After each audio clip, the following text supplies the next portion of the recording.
Sí. Ahí va. A ver si puedo.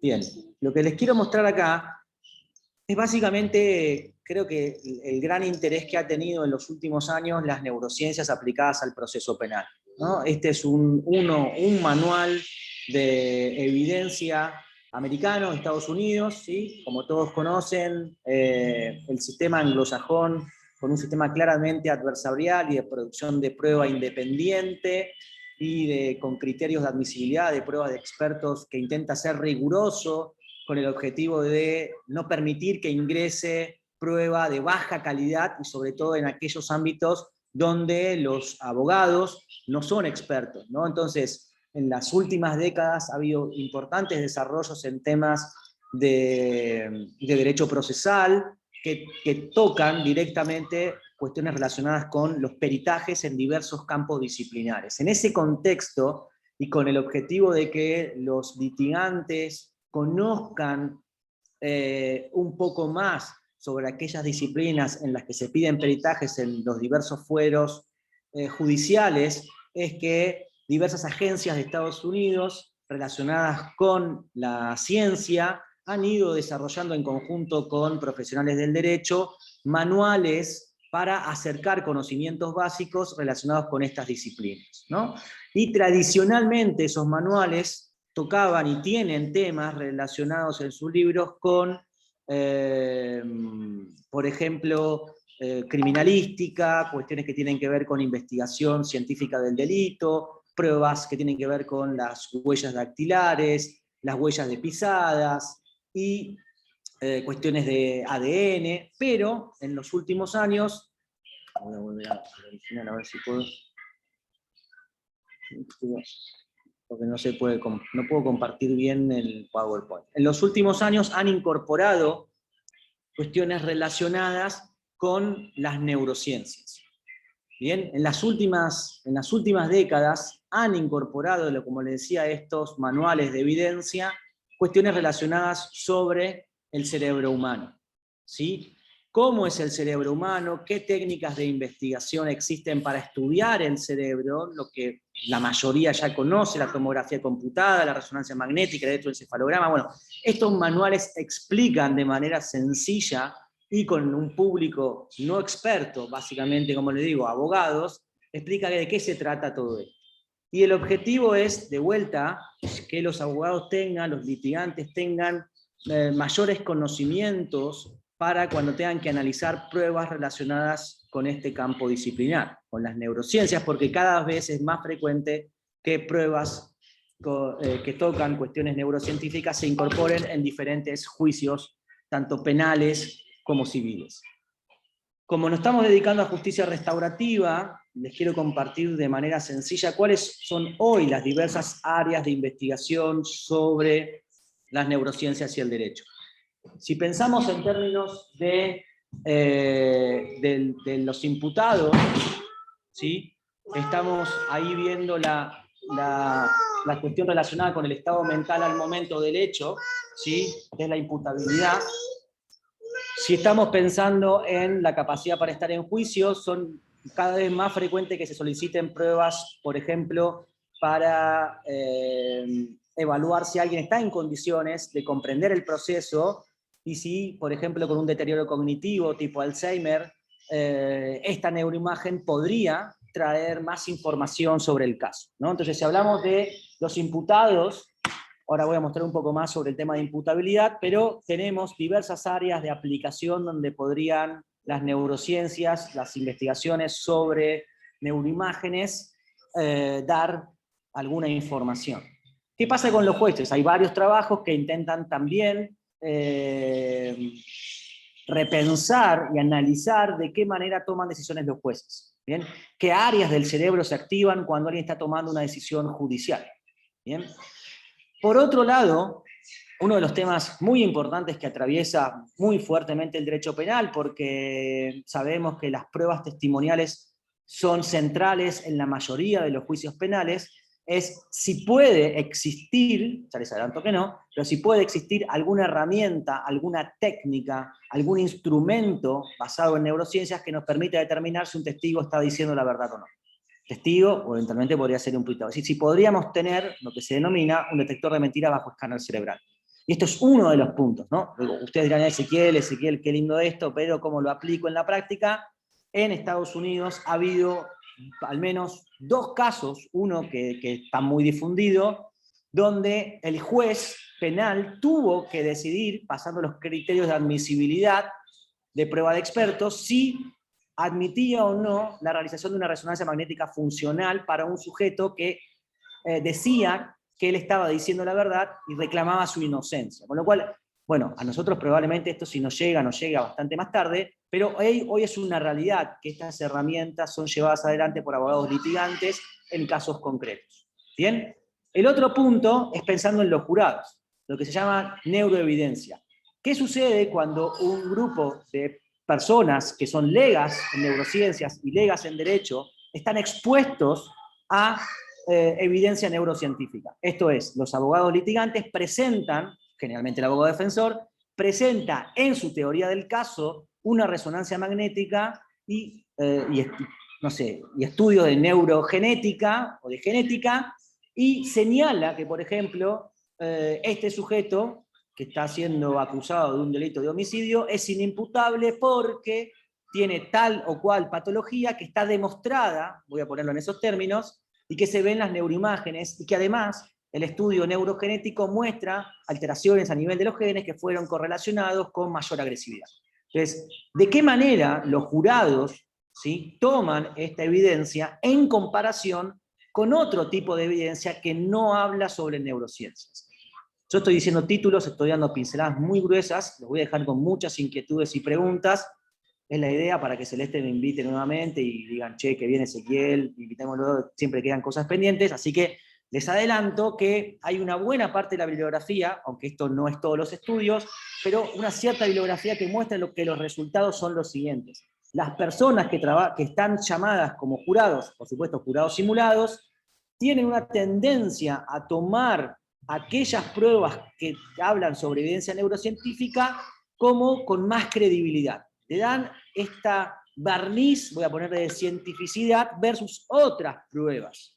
Bien, esto podría ser una prueba basada en un informe de trabajo social, por ejemplo, ¿no?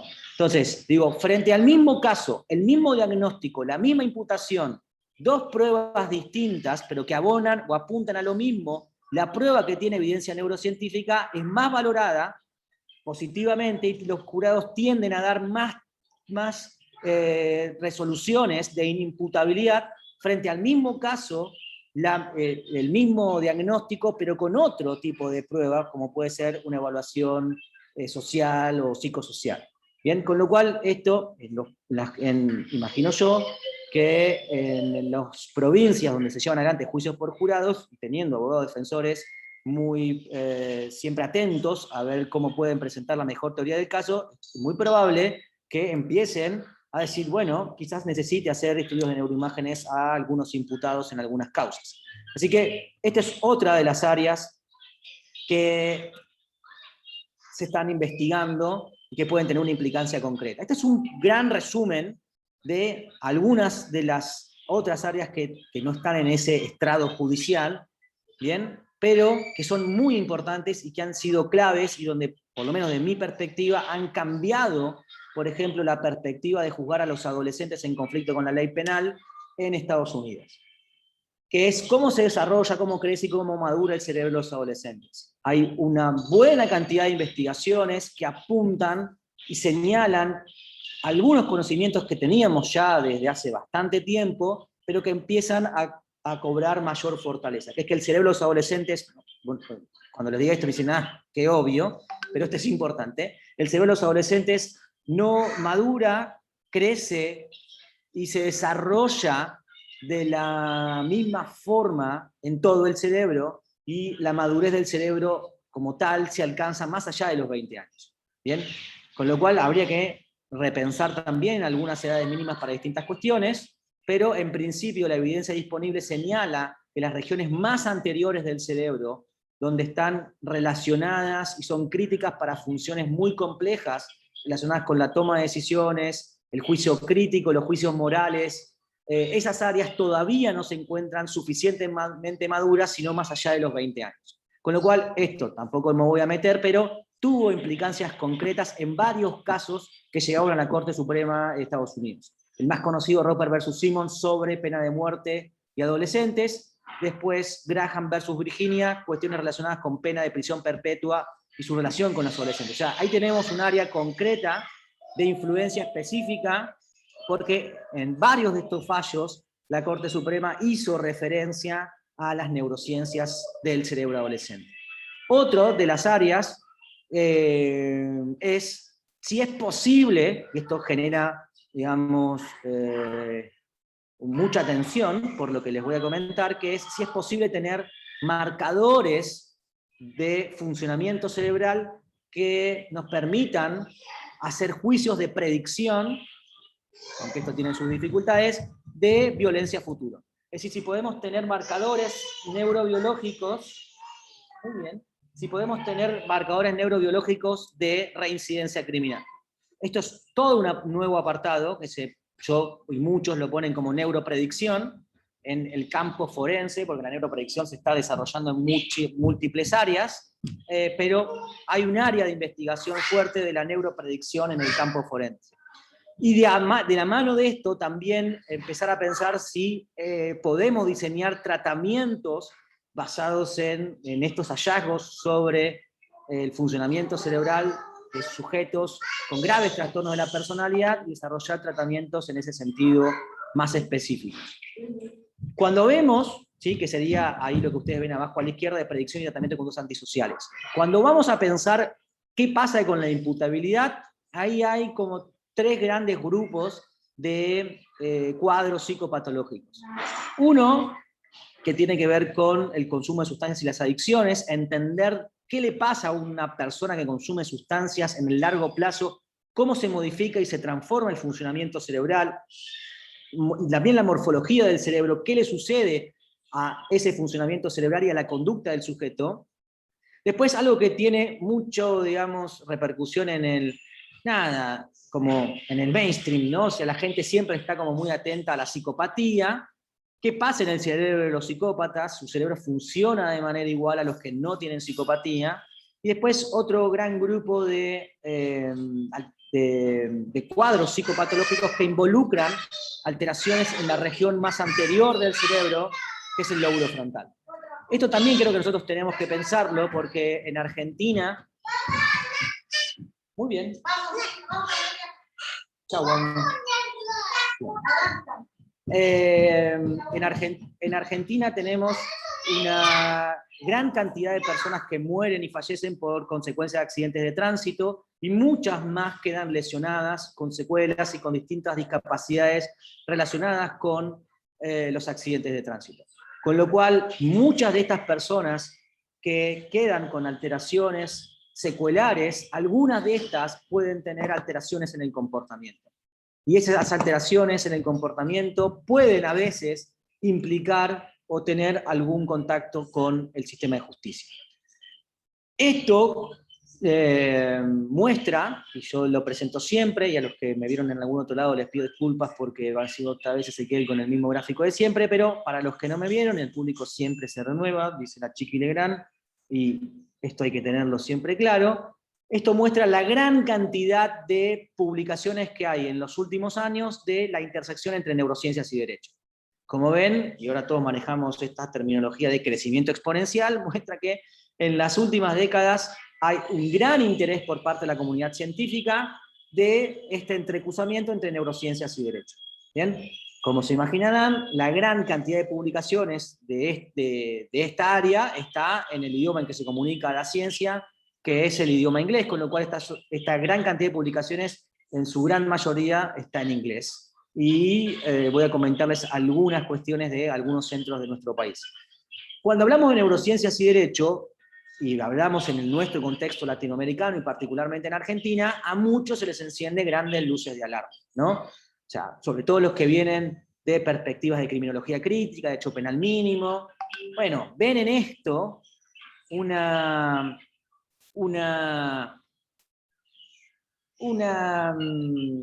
nueva reversión, valga la redundancia, si es nueva va a ser reversión, de un Lombroso reloading, ¿no? Esta idea de que estamos maquillando de mayor tecnificación viejas ideas lombrosianas de que hay sujetos que son inherentemente peligrosos y delincuentes, ya no en la vieja idea positivista de las alteraciones evidentes de lo corporal, o corporal desde lo físico externo, sino a través del funcionamiento cerebral. O sea, muchos pueden, y de hecho hay algunas críticas relacionadas con esto, muchos pueden ver de que las neurociencias son un neolombrosianismo o un neopositivismo. Bueno, en vistas de lo que les comenté en la filmina anterior, que hay un área de investigación sobre neuropredicción, creo que es prudente tener una perspectiva crítica sobre las neurociencias y el derecho, y me parece que hay que estar muy atentos a aquellas áreas de investigación que intenten de alguna forma tomar decisiones de privación de libertad previo a la comisión de un delito, de un nuevo delito, o sea, y utilizar las neurociencias en ese sentido. Hay que ser, insisto, muy cautelosos, prudentes en esos tipos de investigaciones que puedan volcarse hacia esa área, pero en la práctica lo que la evidencia muestra es que las neurociencias no se estarían utilizando como un factor de agravar la pena de alguien, sino todo lo contrario.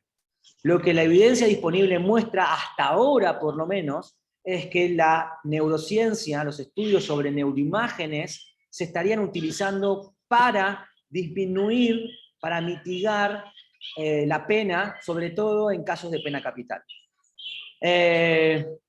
Probablemente esto se deba a la particular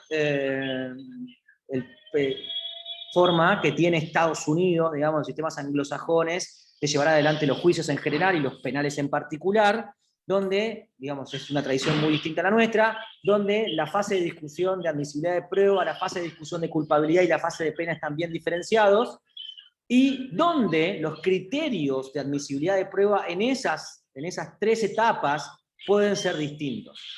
Hablé al comienzo de que para los criterios de admisibilidad para admitir prueba de expertos en la fase de discusión de culpabilidad son extremadamente rígidos con el objetivo de no dejar ingresar ciencia basura. También, como les comenté, sobre por qué no quieren ingresar ciencia basura, porque hay muchos trabajos que muestran de que evidencia de baja calidad, aun aunque sea de baja calidad científica, pero que está revestida de ciencia, puede ser muy persuasiva para los jurados. Con lo cual, introducir ciencia basura puede tener consecuencias muy graves, porque pueden llevar a que los jurados se sientan seducidos por ese discurso que aparenta ser científico, pero que en realidad es pseudocientífico. Con lo cual, esos criterios de admisibilidad son muy rígidos y no dejan ingresar con tanta facilidad estudios de neurociencias en la fase de discusión de culpabilidad, pero cuando el tribunal, los jurados llegaron, por ejemplo, ya al veredicto de culpabilidad y lo que le corresponde a ese sujeto es una pena capital, por el tipo de delito y el estado donde esté, no hay otra pena que no sea esa, ahí los jueces en la fase de discusión de pena tienen una postura más amplia, y también que esta postura está orientada por una doctrina que se llama Strickland, que básicamente obliga a que los defensores tengan una actitud proactiva con respecto a mostrar la mayor cantidad de pruebas para sacar a su cliente de la pena de muerte. Con lo cual, en esa línea es que son más o mejor vistas las neurociencias en la discusión de casos de pena capital, y por eso es que ven un poco estos resultados. Bien, no hay tanta evidencia que muestre que esto se está usando para agravar la pena de alguien, sino por ahora está funcionando todo de manera de todo lo contrario. Junto con un grupo de colegas, con Eric García López de México, Alicia, que es canadiense, Luz, Ángela, que es colombiana, y Rosenfeld, que es de Estados Unidos, emprendimos la búsqueda de ver qué pasaba ¿no? Más interesados en nuestro contexto latinoamericano, qué pasaba con neurociencias y derecho penal en nuestro propio idioma. Es decir, qué estábamos escribiendo nosotros, lo que trabajamos en Latinoamérica, sobre este tema, que tenemos una realidad sociocultural, política, distinta a lo de los países anglosajones, y también jurídica, y también en términos de acceso a la investigación científica. Con lo cual emprendimos esta búsqueda. Básicamente lo que buscábamos era artículos, libros en español publicados en Latinoamérica, ¿sí? Es decir, ¿qué estamos hablando entre nosotros? ¿Bien? Porque es algo que a alguien esto le interese demasiado, o sea, un investigador, es poco probable que vaya a publicar de neurociencias y derecho en inglés, ¿no? O a leer en inglés, porque en realidad nosotros que trabajamos cotidianamente en el campo, digamos, en el terreno, resolviendo de casos y con casos, bueno, salvo que tengamos una situación muy excepcional, tomamos bibliografía que está más a la mano, ¿no? Entonces queríamos saber qué pasaba en ese mundo. Lo que encontramos, y explica también a lo que yo vengo señalando, que es que explica por qué Celeste me invitó hoy, es que la mayor parte de las publicaciones relacionadas con neurociencias y derecho en español y en el ámbito latinoamericano está muy orientada al campo del derecho. Esto significa que son revistas, editoriales, profesionales del campo del derecho los que están mayormente hoy hablando de neurociencias y derecho. ¿Bien? Dentro de los países que más publicaciones tenían en Latinoamérica, primero venía México, Argentina y después Colombia, y en general se trataba de discusiones de doctrina, digamos, ¿no? ¿En qué campos? Derecho penal juvenil, imputabilidad principalmente, ¿sí? Como les digo, a ver cómo sigue esto,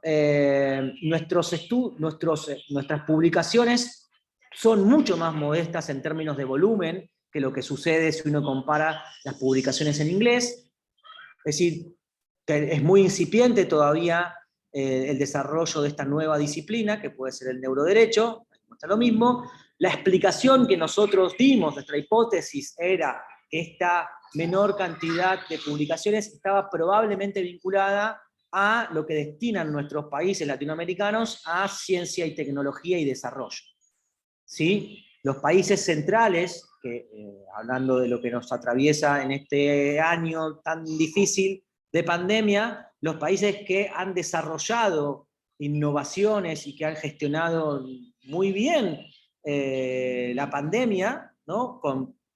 Desde muchos aristas, son países que vienen invirtiendo en ciencia y tecnología y desarrollo mucho más que menos, o sea, mucho de su Producto Bruto Interno, mucho más de lo que invertimos nosotros. En nuestros países se invierte generalmente menos del 1% para ciencia y tecnología.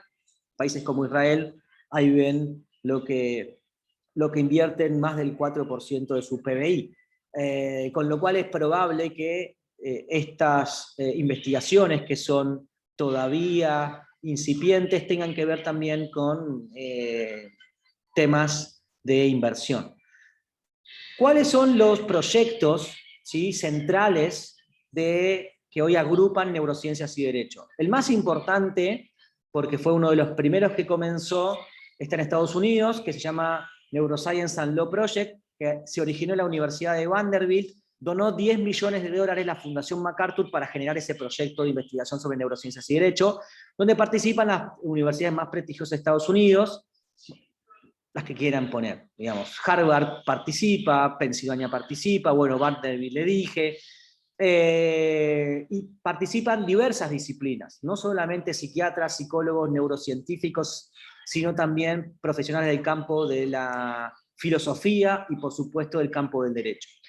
Hace algunos años, cuando yo hablaba de neurociencias y derecho y les decía, bueno, la Fundación MacArthur donó $10 millones para fondear este proyecto, bueno, todos me dicen, Ezequiel, $10 millones es un montón de plata. Sí, es un montón de plata, pero también tenemos que pensar en la realidad que atraviesan nuestros países, ¿no? Digo, $10 millones es aproximadamente lo que, al menos según las investigaciones, lo condenaron a José López por revolear bolsos en un convento, y lo condenaron por coimas, para resumirles un poco. Como ven ahí, los países en rojo los que tienen altísimos niveles de corrupción. Latinoamérica tiene unos colorados fuertes, hay algunas excepciones como Chile y Uruguay, pero bueno, probablemente no sea solamente un problema de que no hay recursos, sino que se redireccionan en nuestros países quizás hacia otros lugares.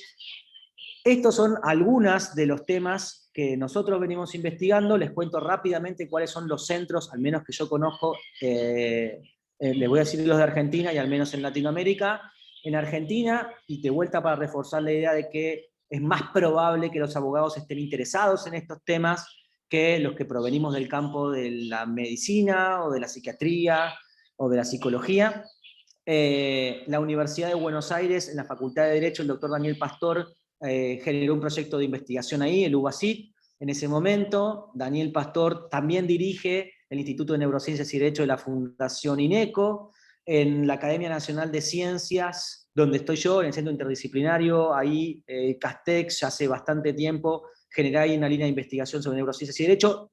Como es un equipo interdisciplinario, bueno, ahí venimos varios del campo de la salud, pero, por ejemplo, en la Universidad Nacional de La Matanza, el profesor Marinaro también generó ahí un proyecto de investigación sobre neurociencias y derecho. O sea, como ven, si tenemos que mapear rápidamente, tenemos dos facultades de derecho, principalmente, que son los que llevan un poco el motor de esto en Argentina. Y otra, para refrendar un poco más la idea, el Instituto Nacional de Ciencias Penales de México, el INACIPE, también tiene ahí un área muy potente con Eric García López, que tiene un área muy potente de neurociencias y derecho, al punto que generaron una maestría hace un par de años, y creo que hace 2 años tienen ya un proyecto de doctorado de neurociencias y derecho, Instituto Nacional de Ciencias Penales de México, ¿sí? O sea, ese programa de doctorado está muy vinculado a otro instituto nacional ahí en México, pero como ven,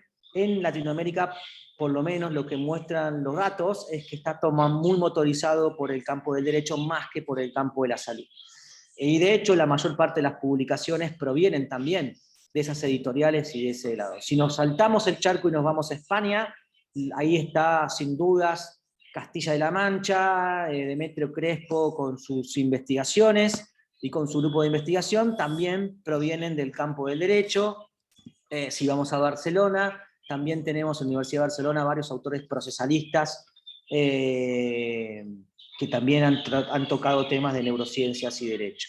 Así que, como vemos, hay un gran interés por parte de los que trabajan en el campo jurídico. Probablemente esta es una hipótesis que vean en esto una aplicación concreta, práctica, para aplicar en los casos cotidianos. Esta es una publicación que hicimos con Eric García López de México, que fue fondeada, financiada por el INACIPE, y que, bueno, toca un poco en algunos de los capítulos las cuestiones de justicia restaurativa que vamos a empezar a hablar hoy. Bien, les hice una rápida introducción en media hora sobre cuál es el estado del arte muy rápidamente y con coordenadas muy generales sobre neurociencias y derecho, qué áreas de investigación, dónde y por dónde están yendo las cosas. Vamos ahora sí a focalizarnos específicamente en temas de justicia restaurativa. Lo que está brindando las neurociencias es dar la base, ¿no? O el estudio de las áreas relacionadas con el comportamiento social de los seres humanos, ¿sí? Esto intentaba mostrar esto, ¿sí? Nosotros, perdón, porque si lo pongo en presentación se me va a pausar y no lo van a poder ver. Nosotros básicamente somos, los seres humanos, animales sociales, y lo que nos diferencia de otros animales que también construyen sociedades es la complejidad en que nosotros nos hemos organizado, ¿sí? Nosotros hemos construido sociedades complejas y probablemente esto esté de alguna manera fundado en la evolución del cerebro humano.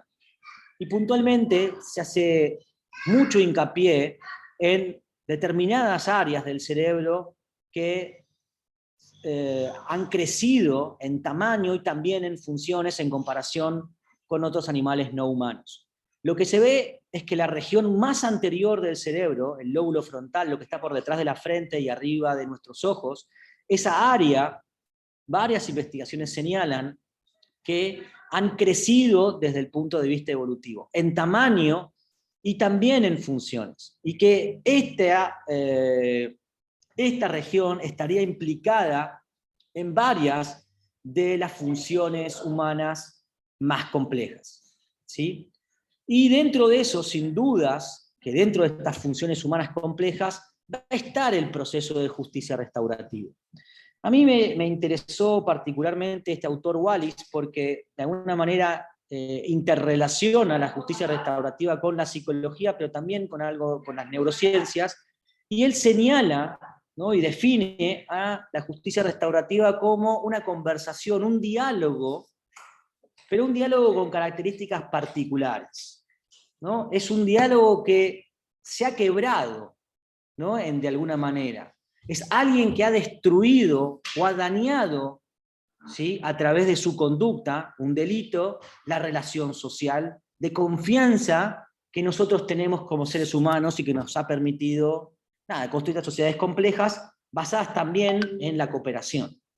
Entonces, ese diálogo que va a ser la justicia restaurativa, lo que busca en definitiva es restablecer esa conversación que se ha visto fracturada, que se ha visto quebrada por el daño producido por un delito.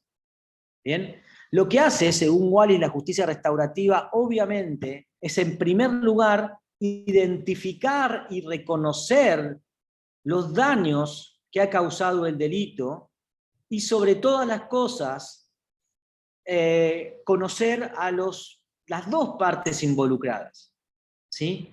Básicamente la víctima y el victimario o el que ha perpetrado el delito. Y por eso señala que es esencial que cuando se lleven adelante estos procesos de diálogo, de acercamiento, que tiene que ser facilitado por una persona formada y experta en el campo, la cognición social, que ahora vamos a ver qué es una dimensión esencial para llevar adelante este proceso de acercamiento. Él en algunas partes de su libro va a utilizar la palabra sanación de alguna forma, ¿sí? Y para ese proceso la empatía, les decía, es una variable central y clave. Y por eso es que este autor propone pensar que la justicia restaurativa es un viaje, ¿bien?, por diferentes niveles, lo que va atravesando, digamos, distintos peldaños de una escalera que se va subiendo, y esa escalera, en definitiva, es la escalera de la empatía. ¿Sí? O sea, pensar que la empatía sería un puente que se traza entre dos extremos y que permite atravesar y llegar al proceso final. Él habla, de alguna manera, yo la traduzco, por lo menos mi traducción es la palabra sanación, el acercamiento, de vuelta a la palabra. A mí la idea de la conversación, el diálogo, el acercamiento, el diálogo facilitado, es una idea que me parece interesante, ¿sí? Entonces, él propone diferentes niveles en la justicia restaurativa. Obviamente entiende de la complejidad y por eso es que tienen que ser profesionales formados específicamente, y una de las áreas de formación tenga que ver con la empatía, ¿no? Conocer cómo es la cognición humana, cómo es el proceso social de interrelación social. El primer nivel, él dice, es el nivel de la ofensa, del delito, del daño, y ahí no hay nada, digamos, ¿no? Es una mirada objetiva, sucedió esto, pasó esto. En el nivel 1 comienza ya con el desarrollo del proceso penal, ¿bien? Y no hay todavía más que empezar a reconocer, ingresar en este nivel 2, que es empezar a conocer a los actores de esta situación. ¿Bien? Pero señala que en este inicio de conocer a los actores hay muy pocas posibilidades de generar un diálogo en esa etapa, y es más, sería contraindicado y contraproducente y negativo generar un diálogo en esa instancia, porque todavía no se ha generado el espacio, el terreno, para que esa comunicación facilitada tenga, digamos, o por lo menos intentar de que tenga, ese acercamiento, ¿no? Recién a partir del nivel 3, donde se inician las comunicaciones indirectas. Él propone ahí, después de haber, digamos, estoy hablando de niveles, no estoy hablando de tiempos, sino de pensar como una secuenciación de la tarea a realizar. No piensen que esto es el primer día, el segundo día, el tercer día. Esto es un proceso que cada caso lo va a llevar de manera independiente, pero parece que podría ser una buena manera de secuenciar este proceso. En el paso 3, en el nivel 3, él señala las comunicaciones indirectas. Bien, básicamente, bueno, al infractor, al que generó el daño, bueno, contale quién sos vos, qué pensás que sentiría la persona a la cual vos dañaste, le robaste sus cosas, le dañaste a su familiar, digamos, ensayar un pequeño acercamiento a través de algo escrito, eventualmente después pensar en un video. Y recién una vez que se ha allanado este camino y que la situación está dada, recién pasar ahí a un encuentro restaurativo, digamos, un encuentro personal entre la víctima y el agresor. Por supuesto que muchos de ustedes estarán pensando, bueno, ¿cómo hacer esto frente a situaciones de alta lesividad, como puede ser una situación de agresión sexual o un homicidio? Bueno, sin dudas que para esos casos habrá que ver si la justicia restaurativa es algo que se pueda llevar adelante en situaciones tan graves que generan mucho daño, ¿no? Y el último nivel es las modificaciones, ¿no? Él habla de este proceso de transformación que genera en ambos protagonistas, ¿no? Digamos, que las personas se modifican a cómo venían y cómo llegaron, se transforman, y este proceso restaurativo debería dejar como resultado final nuevas sensaciones y nuevas personas, y que en definitiva esto sería el diálogo. Él va a hablar, como decía, yo lo traduzco como sanación. Bien, ¿qué es la cognición social? Y ahí empezamos a hablar de neurociencias. La cognición social es un proceso, ¿sí?, neurocognitivo que permite tanto a los seres humanos como a los animales hacer algo que nosotros, cuando nos veíamos presencialmente, lo hacíamos de manera no consciente, muy rápida y de manera muy eficiente en la mayoría de los casos, que es interpretar los signos sociales y responder de manera adecuada a esa situación social, ¿sí?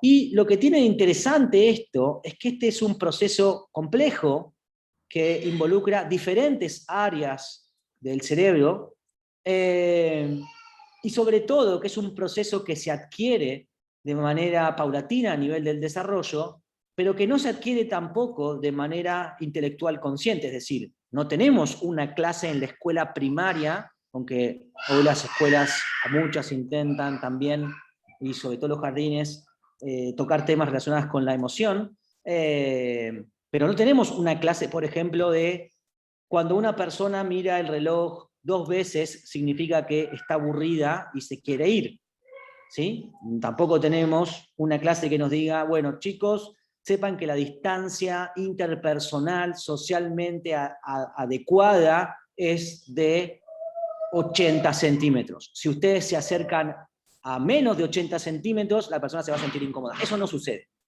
Todas estas cuestiones nosotros las aprendemos a partir de la interacción social. Y esta interacción social depende, obviamente, no solamente del cerebro, sino principalmente de la interrelación con otros. O sea, nosotros, como dije hace un ratito, somos básicamente animales sociales. Y esto hace esto.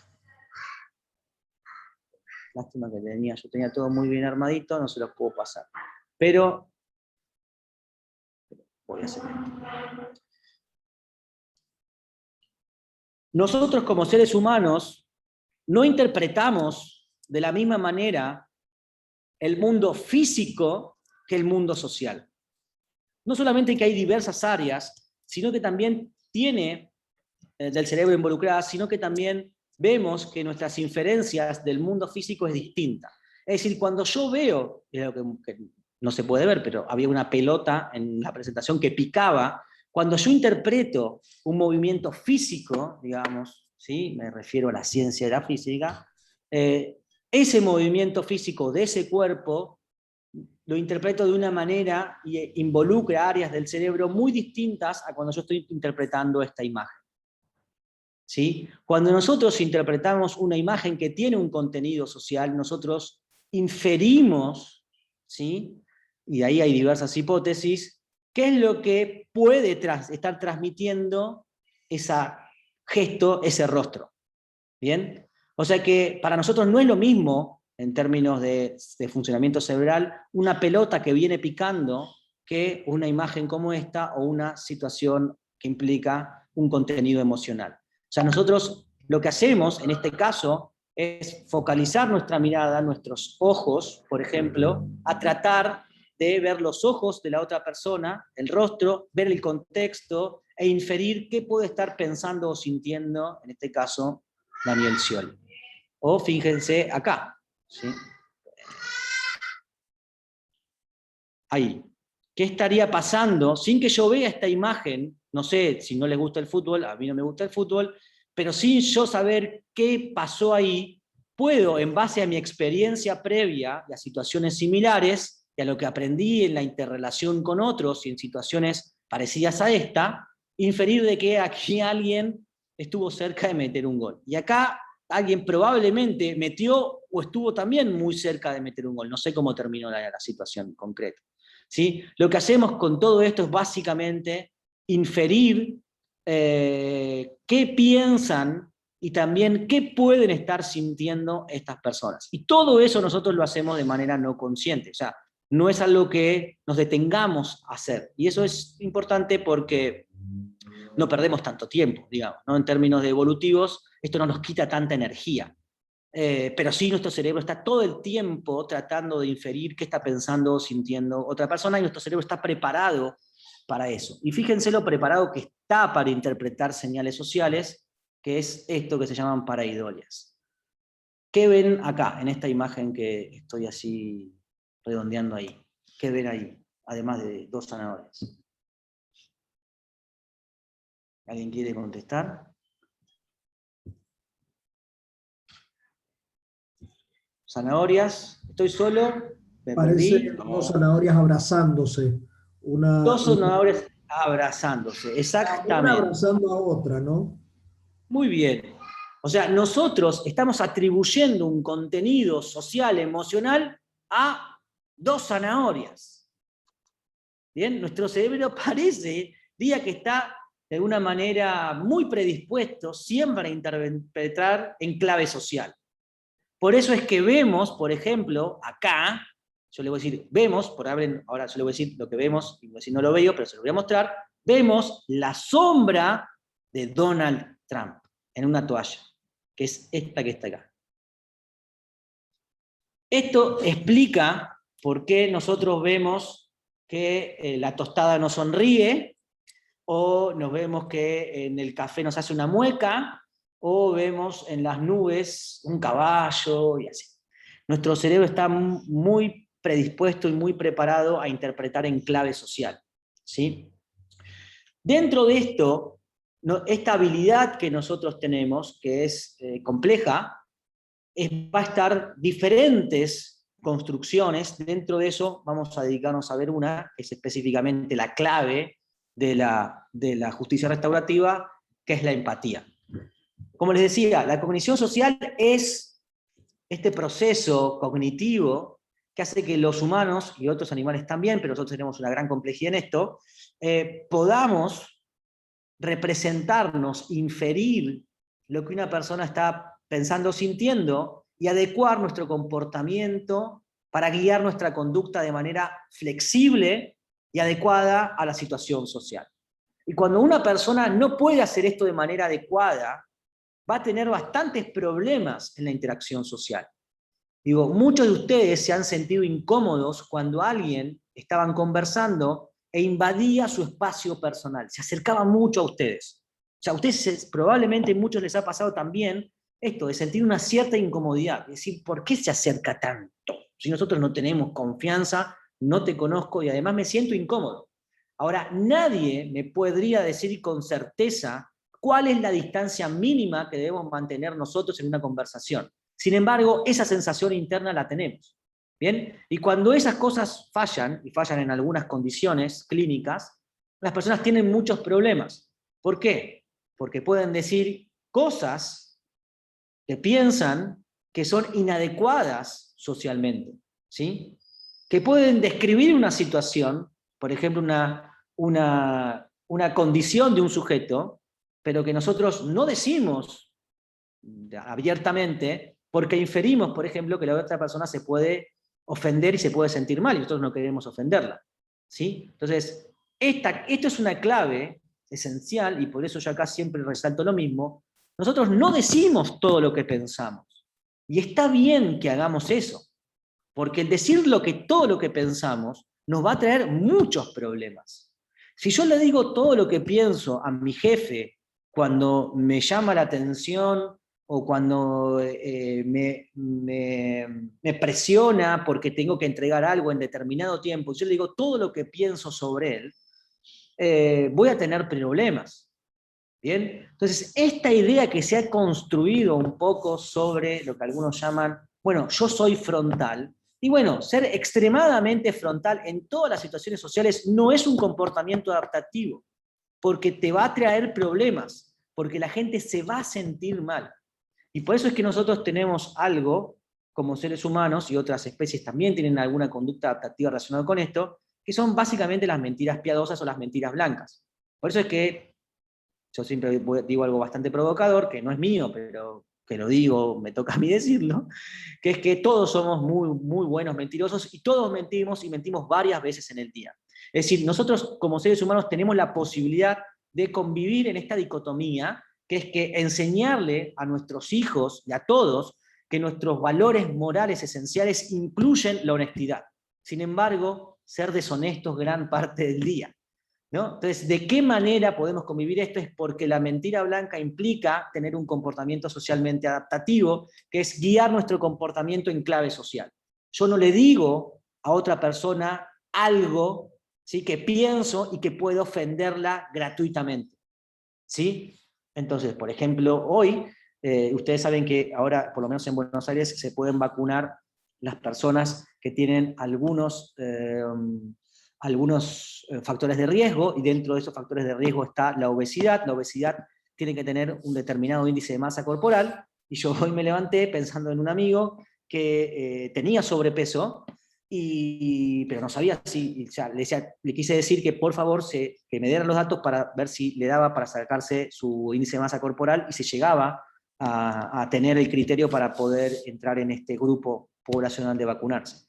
Pero yo no lo quería ofender a él diciéndole, che, porque yo podría haberle dicho, bueno, decime tú, te veo gordo, ¿sí? Y por ahí si estás lo suficientemente gordo, entonces por ahí te puedes vacunar. Yo no quise ofenderlo, con lo cual fui prudente en la manera de acercarme a eso, porque no era mi intención hacer eso, ¿sí? Entonces le dije, no quiero ser ofensivo con lo que te quiero comentar, pero si vos tenés un índice de masa corporal mayor a tanto, podés entrar en esto. Pero bueno, otra persona podría ser extremadamente frontal y decirle, la verdad es que te veo muy gordo, no sé cómo seguís comiendo porque te vas a hacer mal y te vas a morir.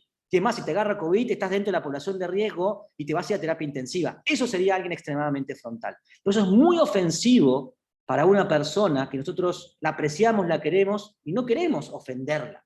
¿Bien? Por eso es que esta idea que a veces he escuchado en algunos lugares, de yo soy extremadamente frontal, voy de frente, digo lo que pienso, puede traer problemas. Y para las personas que tienen estas condiciones, donde dicen todo lo que piensan, tienen que al revés, entrenarse en habilidades sociales para identificar que a veces lo que están diciendo puede ser ofensivo para otras personas.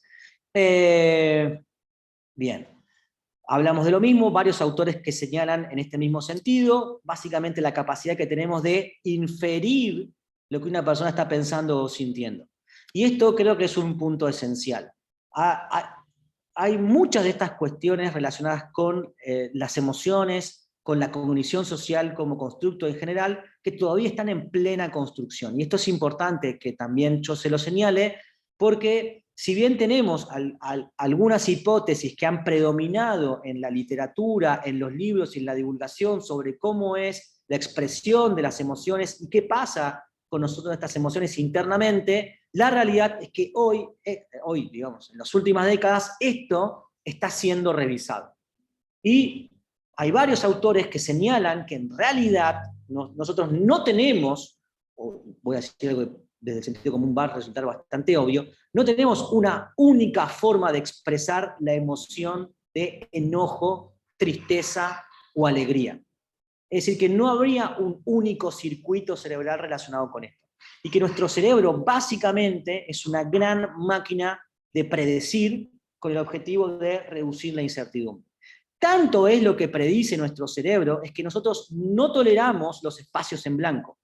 Y siempre estamos haciendo inferencias para buscar relaciones de causalidad. Todo el tiempo hacemos esas inferencias, y esto puede tener sus puntos negativos, porque estas inferencias a veces pueden ser inadecuadas, y con el objetivo de sacar conclusiones rápidamente, podemos caer en lo que hoy se habla mucho, y sobre todo en el ámbito judicial también, que son los sesgos cognitivos o los atajos cognitivos que tomamos para sacar conclusiones. Uno muy frecuente en el campo judicial es el sesgo de confirmación. Yo tuve o tengo la conclusión que ya llegué, digamos, rápidamente sobre un caso, y lo que hago es apartarme de aquellas pruebas, de aquella evidencia que no se corresponden con la conclusión que yo ya saqué. Y si me guío por algún indicio inferencial de muy poco peso, pero que sí se corresponde con mi conclusión, y obvio completamente aquello que no se corresponde con la conclusión que yo saqué previamente. Hoy me consultaron un caso donde para mí era un ejemplo muy claro de este sesgo de confirmación. Era un sujeto que una médica forense realizó un diagnóstico de que tenía un cuadro de descompensación psicótica. Como el juzgado había tomado la decisión de que comprendía y dirigía, lo procesó aún con esa evidencia en contra de esa hipótesis de que comprendía, y pidió una nueva pericia con otro grupo de peritos. Ese grupo de peritos llegó a la misma conclusión que la primera, sin embargo el juzgado seguía con la idea de que comprendía perfectamente bien, y utilizó el informe médico de policía. Dijo, como el médico de policía lo vio bien, entonces el tipo estaba perfecto. Ahora, la realidad es que si uno sopesa la evidencia, el médico de policía era especialista en psiquiatría, ¿cuánto tiempo lo vio? ¿Tenía los conocimientos suficientes? Es decir, el médico de policía por sí solo y ese magro informe policial no parece ser lo suficientemente robusto y sólido en comparación con 2 informes realizados por expertos e independientes, etcétera, etcétera. Pero como tenía, vuelta a sesgo de confirmación, se obvió, se corrió esa evidencia y se pasó a buscar algo colateral. Bueno, esto es uno de los riesgos que se corren en esta maquinaria que nosotros tenemos cerebralmente de predecir para reducir la incertidumbre, es hacer inferencias, sacar conclusiones a veces rápidas, basadas en prejuicios, estereotipos o en mitos. ¿Bien? El gran problema es que algunos prejuicios, algunos estereotipos y sobre todo algunas creencias de cómo funciona el mundo son muy fuertes y cuesta mucho poder romperlas. Y esas creencias no siempre se rompen con más información. De hecho, es el gran problema que tenemos a veces nosotros como peritos, que es que llevamos información, pero no logramos perforar o romper esa creencia que tiene ese sujeto sobre cómo funciona el aparato psíquico, digamos, ¿no? Porque es una creencia que a veces se encuentra tan anclada a la persona que es que la define como persona. Con lo cual ahí tenemos también un desafío. ¿Qué ocurre entonces en nuestro cerebro cuando nosotros hacemos estas predicciones, ¿no? En definitiva, de qué está pensando o sintiendo otra persona? Ahí tenemos este constructo que es la teoría de la mente, que se inició, y esto es interesante, en el estudio de animales no humanos. Y por eso hay muchos etólogos, Franz de Waal, por ejemplo, que tiene muchos libros y publicaciones que compara, digamos, el comportamiento social de diversas clases de monos, con el de los humanos, y es interesante ver de vuelta que ellos son animales sociales, depende de la complejidad del tipo de mono, ustedes saben que tienen diversas complejidades y también evolutivamente, pero que tienen estas construcciones relacionadas con la cognición social y la teoría de la mente. Así que pueden, por ejemplo, inferir que alguien de su grupo necesita ayuda y cooperar con él para una acción concreta. Bueno, este constructo que se inició en el estudio de animales no humanos también se empezó a profundizar y a desarrollar en términos de neurociencias. ¿Qué es esto de la teoría de la mente? Lo dije ya varias veces, pero básicamente como parte del cerebro social es poder entender varias cosas, entender que las creencias, los deseos y las intenciones de otras personas pueden ser distintas a las de las mías. Y esto es algo que se adquiere con el desarrollo madurativo. Bien, en esto hay una prueba muy simple, muy sencilla, que muestra esto, que los niños menores de 3 años no tienen esta teoría de la mente. ¿Qué es lo que se hace para evaluar esto? Se pone a un niño una imagen, ¿sí?, donde hay dos niños jugando con una canasta, y uno de esos niños coloca dentro de la canasta unas pelotas, ¿bien? Y se va de la escena, se va del cuarto, ¿bien? El niño que queda dentro del cuarto agarra las pelotas que puso su compañero que se fue y las pasa a otra canasta que él tiene. Con lo cual se le pregunta al niño, ¿dónde pensás vos que el que se fue iría a buscar las pelotas? Lo que todos los adultos sabemos es que el niño que se fue iría a buscar las pelotas a la canasta donde él las colocó, porque el niño estaba fuera de la habitación y no tiene manera de saber de que esas pelotas fueran movidas. Bueno, los niños pequeños no tienen esta capacidad y lo que van a decir es que el niño que salió va a ir a buscar la canasta a la nueva canasta. Esto es lo que se conoce como falsas creencias de primer orden.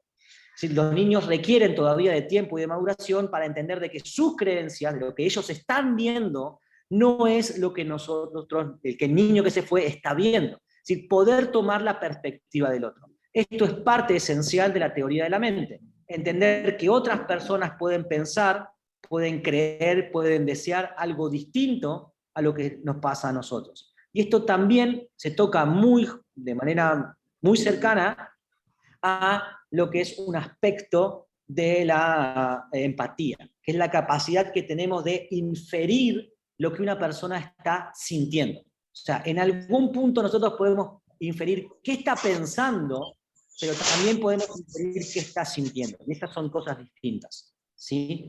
Y esto nos permite a desarrollar básicamente teorías rápidas para predecir el comportamiento de una persona y entender a qué se debió ese comportamiento. Hoy venía pensando en esta clase y cuando uno maneja, está todo el tiempo haciendo esta inferencia. Los que manejan, estamos todo el tiempo tratando de predecir cuál va a ser el comportamiento del otro en términos de movimiento. Es decir, el auto de adelante va a doblar, el auto de adelante va a ir a la izquierda, la bicicleta se me va a cruzar para esquivar el tacho de basura, la moto que viene por el costado izquierdo, ¿va a frenar y va a dejarme que yo pase primero o tengo que frenar para que él pase? O sea, todo el tiempo nosotros hacemos estas predicciones basados en...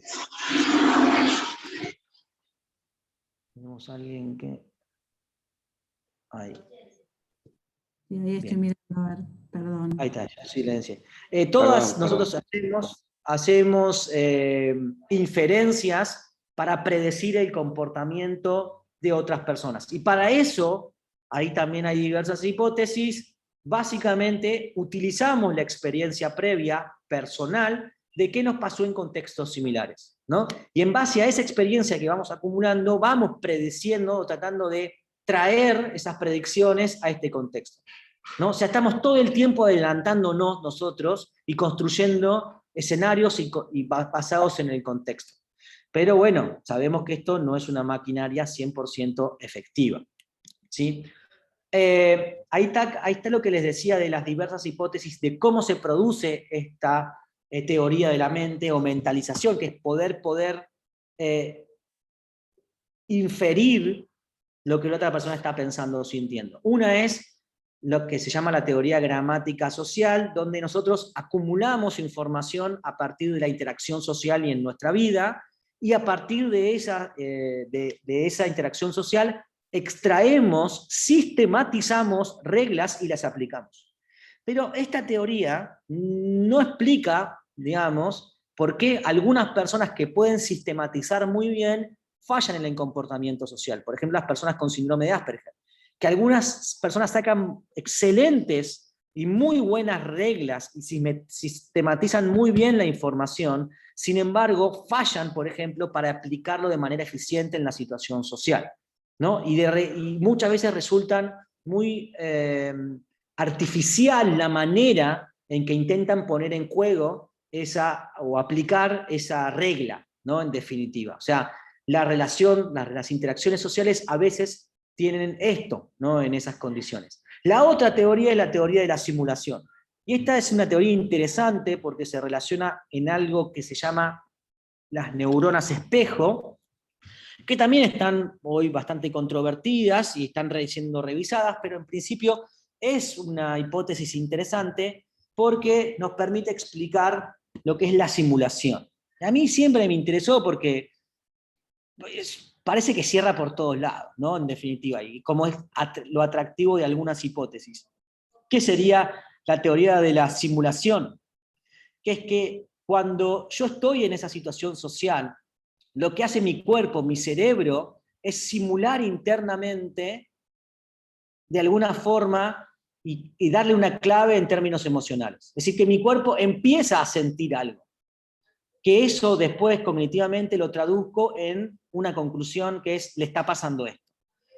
¿Bien? No es que yo estoy solamente infiriendo cognitivamente, sino que hay algo más que la cognición, que lo intelectual, el estímulo, la percepción, sino que eso me despierta a mí una activación cerebral que me permite a mí internamente generar una simulación que me permitiría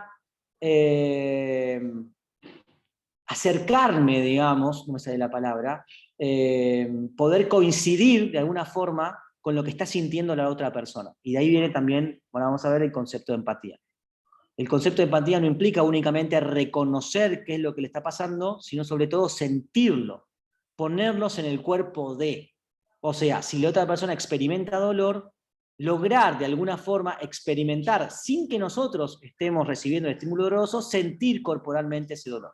Y a eso yo lo traduzco como, bueno, estás sintiendo dolor. Entonces, parecería o es muy probable que ambas teorías tengan algo de razón, que nosotros extraemos, sistematizamos información social y la aplicamos, pero también la simulamos internamente. ¿Sí? A ver qué viene acá.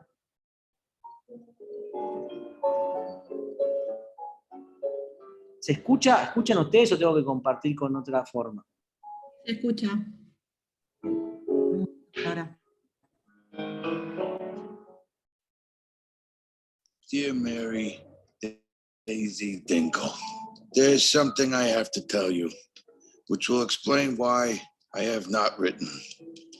Each time I received one of your letters, I had a severe anxiety attack.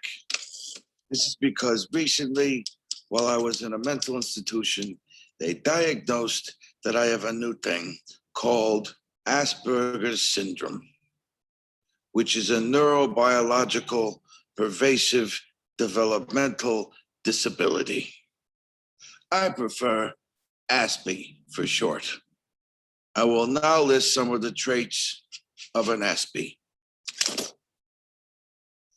Number 1, I find the world very confusing and chaotic because my mind is very literal and logical.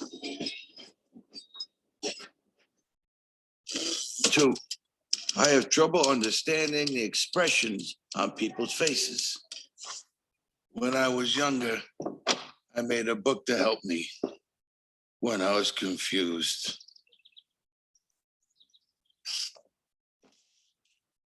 I still have trouble with some people. Ivy was hard to understand because of her wrinkles and because her eyebrows weren't real. 3, I have bad handwriting. I'm hypersensitive, clumsy. I can get very concerned. 4, I like solving problems. Ivy said this is a good thing. And finally, number 5, I have trouble expressing my emotions. Dr. Bernard Hasselhoff says my brain is defective, but one day there will be a cure for my disability. I do not like it when he says this. I do not feel disabled, defective, or a need to be cured. I like being an Aspie. It would be like trying to change the color of my eyes. There is one thing I wish I could change, however. I wish I could cry properly. I squeeze and squeeze, but nothing comes out. I cry when I cut onions, but this does not count. Anyway, do you like the word kumquat? It is a type of fruit.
P.S. Not much has happened since I last wrote.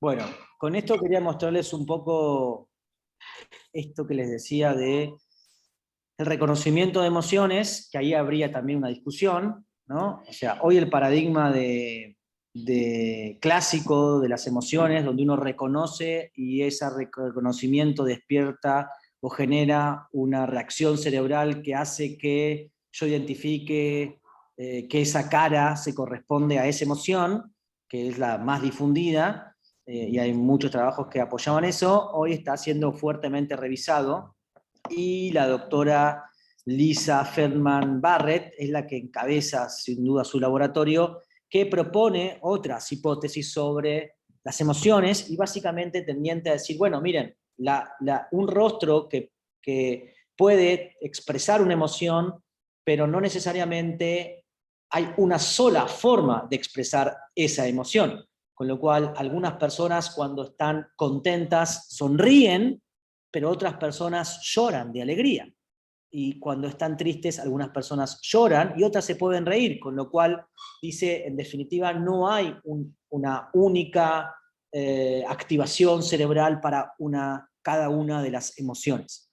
Entonces, en definitiva, esto todavía está en construcción, pero de alguna manera tenemos algunos conocimientos basados en la capacidad predictiva en base a la experiencia previa, a la simulación y a los contextos. Básicamente, cuando nosotros estamos en la situación social, lo que hacemos es agrupar toda esa información de la misma forma. O sea, quiero decir, interpretamos no solamente, y miramos no solamente el rostro, y ahí veían en ese corto, lo que hacemos es focalizarnos principalmente en los ojos, ¿no? Hay varias investigaciones que muestran que cuando nosotros estamos mirando y conversando con alguien y tratamos de identificar principalmente los ojos y la boca, pero personas que tienen dificultades, ¿no?, en el reconocimiento de las emociones y la expresión de más emociones, se ve que no miran mayormente a los ojos, con lo cual tienen dificultades en este campo. Por eso ese corto mostraba bastante bien esa parte.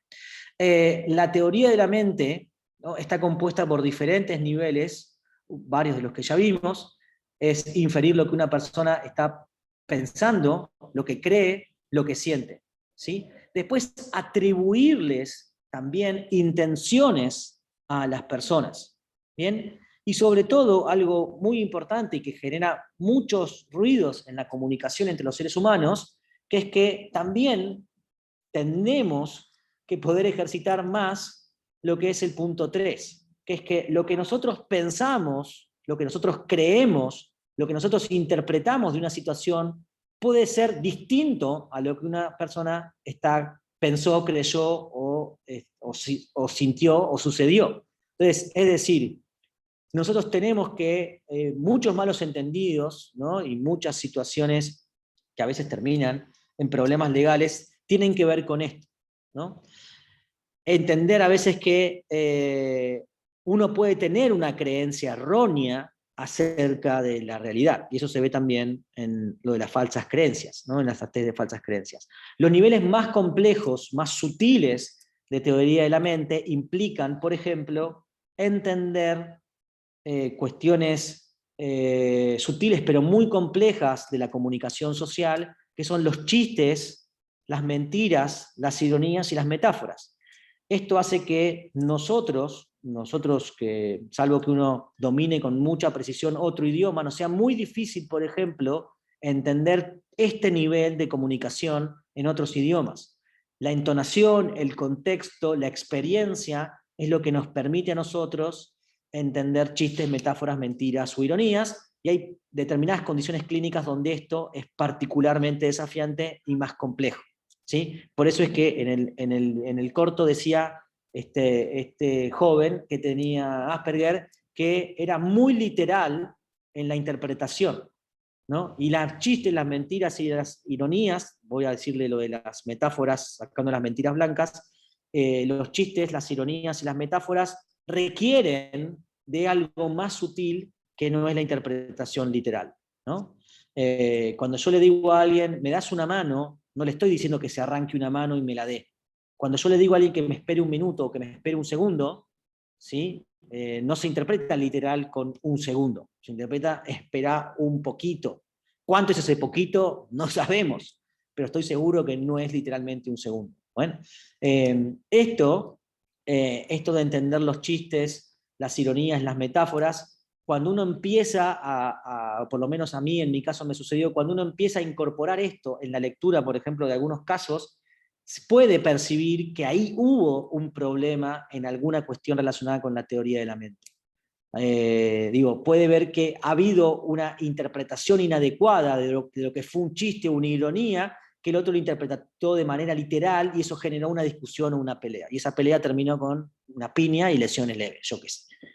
Cuando uno empieza por ahí a tamizar algunas situaciones sociales de los casos, a través de esto empieza por ahí a poder decodificar en términos de teoría de la mente qué pudo haber pasado en esa situación social, y creo que podría eventualmente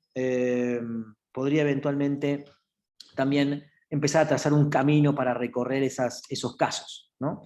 La empatía, entonces, no es únicamente reconocer o inferir lo que está sintiendo otra persona, sino poder sentirlo de manera, obviamente, no consciente, en la mayoría de las veces, nosotros. O sea, implica poder salir de nuestra mente, de lo que sentimos nosotros, para poder meternos en lo que está sintiendo el otro.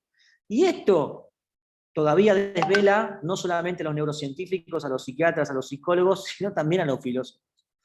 No sé, tienen a Husserl, a Scheler, un montón de autores de la filosofía alemanes y otros también, que han históricamente, también fenomenólogos, pensado qué es esto de la empatía, ¿no? ¿Cómo hacemos nosotros como seres humanos para salir de nuestra conciencia y tratar de ponernos en la conciencia del otro y poder extraer de ahí lo que la persona está pensando y sobre todo lo que está sintiendo? O sea, la empatía requiere de acceder, de tomar de sintonizar, esa es la palabra que no me salía, sintonizar con el estado emocional del otro. Y esto implica se ponen en juego determinadas áreas cerebrales. Baron Cohen, que es un psicólogo inglés muy potente en investigación sobre autismo, y desarrolló mucho el tema de empatía en personas con autismo, y también desarrolló muchas de las técnicas que hoy se utilizan para investigación de cognición social, reconocimiento de emociones, empatía. Tiene un libro muy bueno que se llama Empatía Cero, espero decirlo bien, donde da una definición y muestra diversos niveles de la empatía. Él señala que la empatía no es un concepto, o en realidad una vivencia del todo o nada, no es que la tenés o no la tenés, sino que hay distintos niveles de empatía. Y lo que explica es que la empatía implica suspender de alguna manera el foco atencional sobre nosotros para adoptar simultáneamente lo que le está pasando a los otros, lo que están sintiendo los otros, pero sin dejar de lado nuestro propio foco. Es decir, implica una división, un foco doble, porque yo sigo identificando que lo que estoy sintiendo, en realidad lo que está sintiendo el otro, no me está pasando a mí. No me están martillando el dedo a mí, pero logro sentir el dolor del otro sin dejar de ser yo. ¿Bien?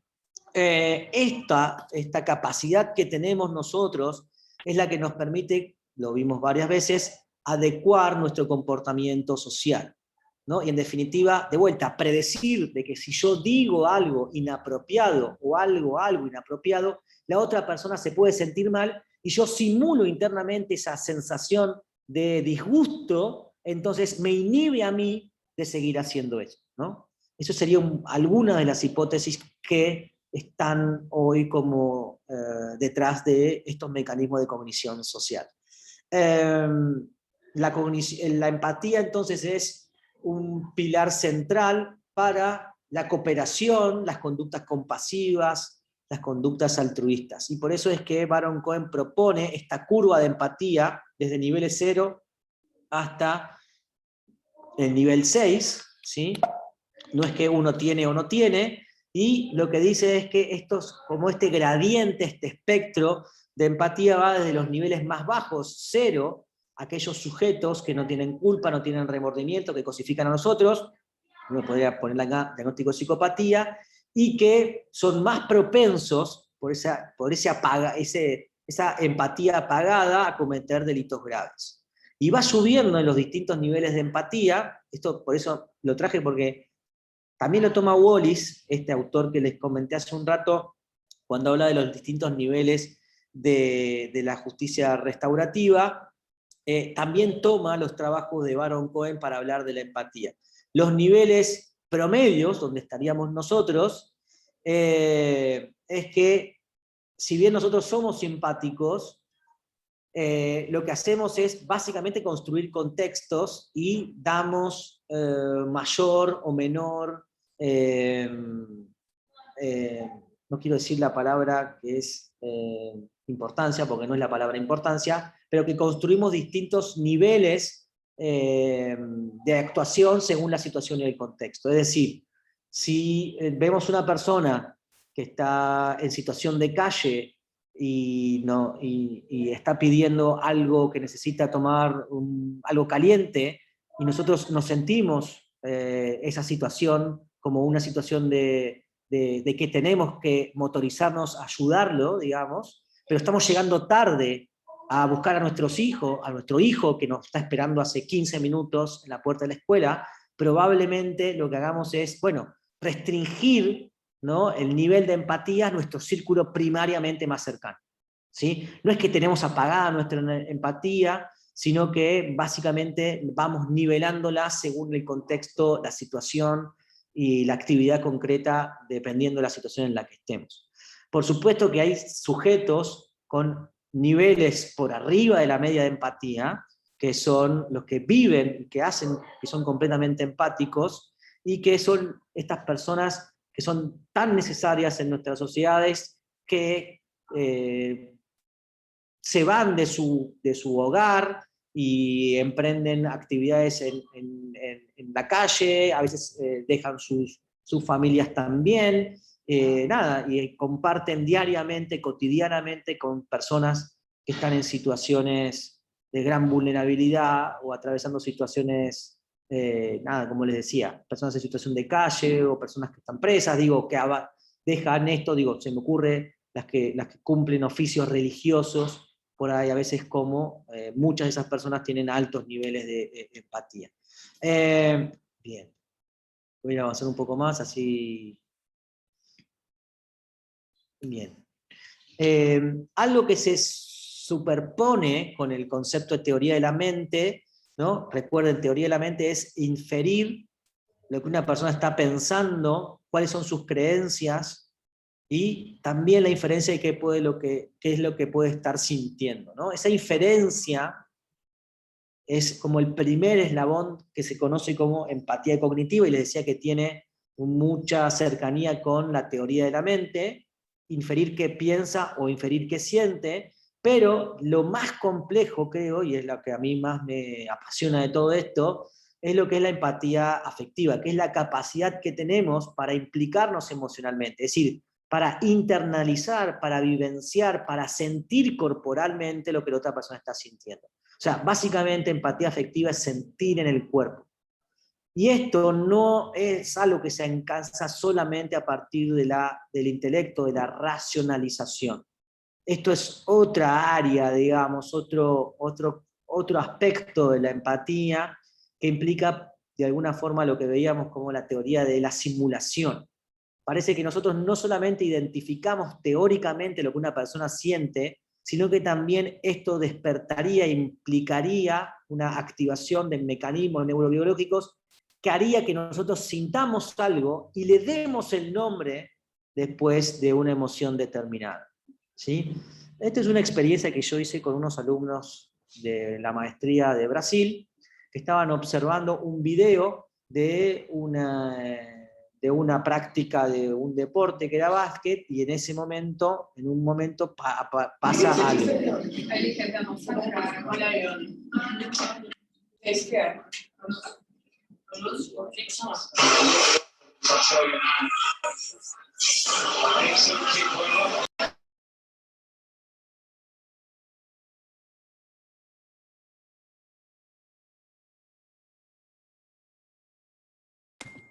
Ezequiel, ahí no se escucha.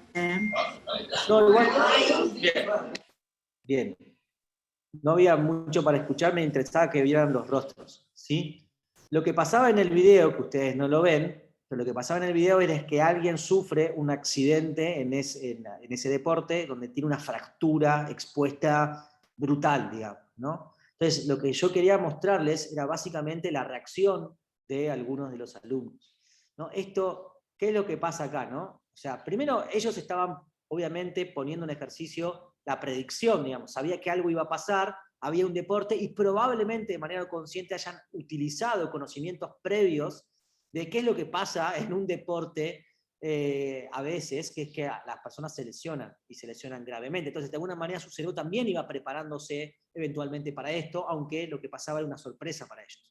Y a algunas personas les pasaba esto, directamente tuvieron que quitar la vista, y de alguna manera, esto por lo menos a mí me permite acercarnos a la explicación de que sentirían, ¿sí?, el dolor, y por eso es que experimentan, y de hecho corporalmente se mueven a uno en que están sentados muy plácidamente en un banco de una universidad.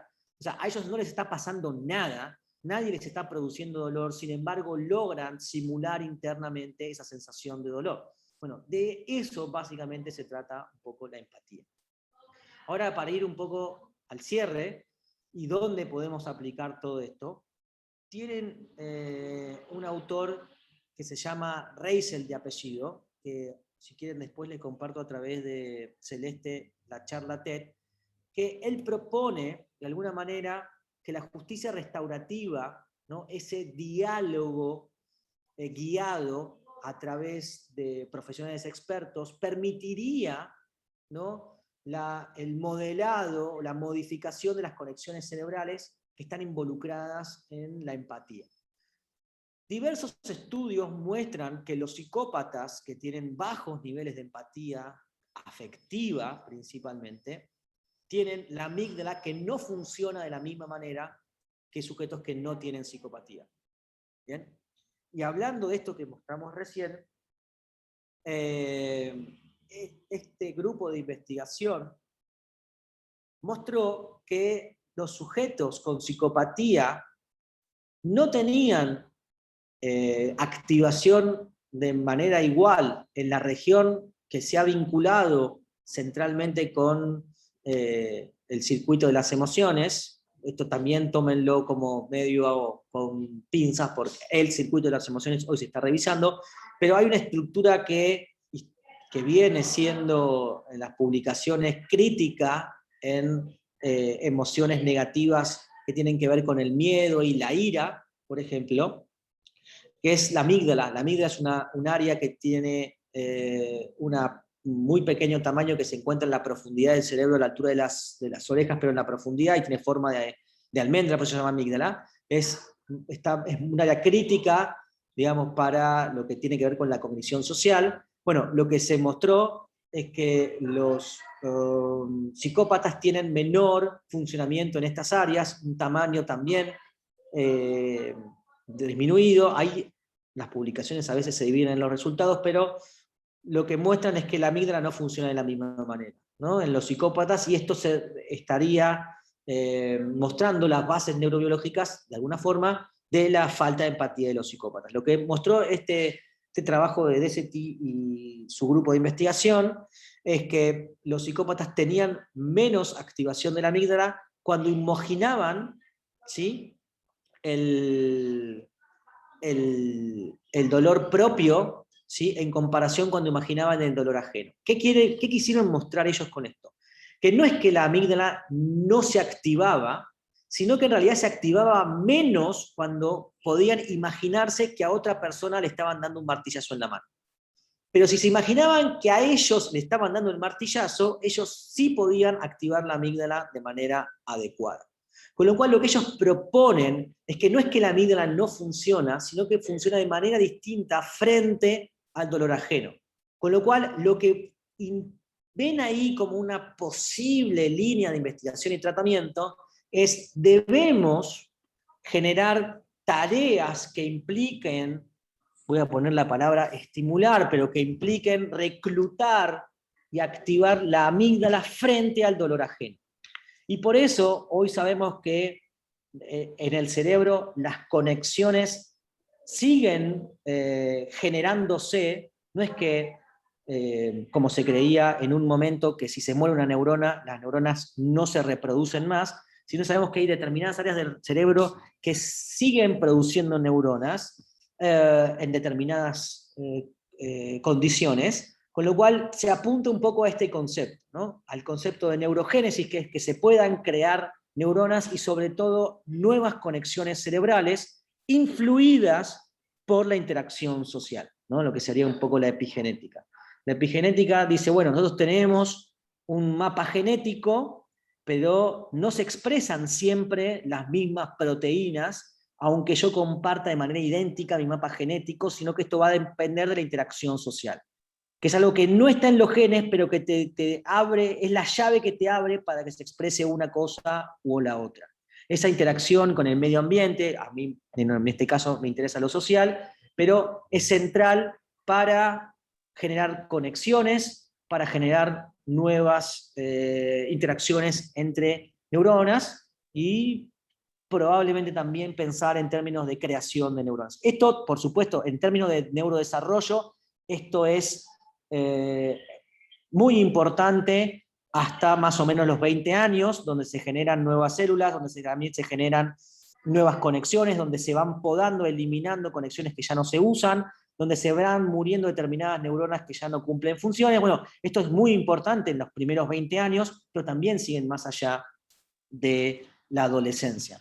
Y ahí este puede ser el puente. Acá seguro que me olvidé de algo. Sí. Este puede ser el puente entre pensar la justicia restaurativa como un proceso donde la empatía es el núcleo clave, y en algunas personas, con algunas condiciones, el desarrollo de actividades que puedan implicar conectarse con el dolor ajeno a través del desarrollo de la empatía, puede ser el acercamiento, como les decía, hacia la justicia restaurativa. ¿Sí? Ahí tienen, como les decía, les puedo pasar el artículo, está en inglés, o pueden ver la charla TED que está subtitulada, de Daniel Reisel. Daniel Reisel es un psicólogo que trabajó en cárceles en Reino Unido y propone de alguna forma que la justicia terapéutica a través, voy a decirles, de el entrenamiento en habilidades, no lo dice así, pero en entrenamiento en habilidades sociales donde la empatía es el eje, podrían modificar estas conexiones de la amígdala que no estaban dadas hasta ese momento. ¿Sí? Con lo cual tenemos todavía desafíos pendientes, un camino por recorrer. Digo, siempre se plantea en términos de tratamiento, tenemos, no tenemos. Bueno, me parece que quizás uno de los puntos para pensar es que podamos eventualmente pensar en tratamientos que incluyan habilidades de cognición social, habilidades sociales que le decimos, específicamente que tengan que ver con la empatía. Ahora sí, ya solo para cerrar y dejar unos minutos para lo que consideren. En la justicia restaurativa, el camino, el puente para trazar, acercar esas dos partes que se han visto dañadas por el delito, por un daño que hizo una de esas partes, es el camino de la empatía, ¿no? Que ejercitado por ambas partes, ¿no? En definitiva. La empatía como parte de la cognición social, podemos también pensarla como algo que no es un comportamiento estanco, sino que está y se debe a la interacción social, ¿no? Y por eso de vuelta a la empatía, ¿no? Es decir, si vemos sujetos que han tenido bajos niveles de empatía, quizás podamos pensar en qué pasó ahí, cómo se construyó esta baja empatía, ¿no? Este sujeto fue víctima de malos tratos en su infancia, de cuidado negligente, sufrió abuso sexual, sus padres lo golpeaban, su madre consumía sustancias durante el embarazo. Es decir, podemos generar ahí digamos, en definitiva, este acercamiento empático de pensar qué pasó, qué sucedió en ese sujeto que llegó a tener estos niveles bajos de empatía. Y en el otro lado es, bueno, conectarse emocionalmente con el dolor producido a partir de la acción, ¿no?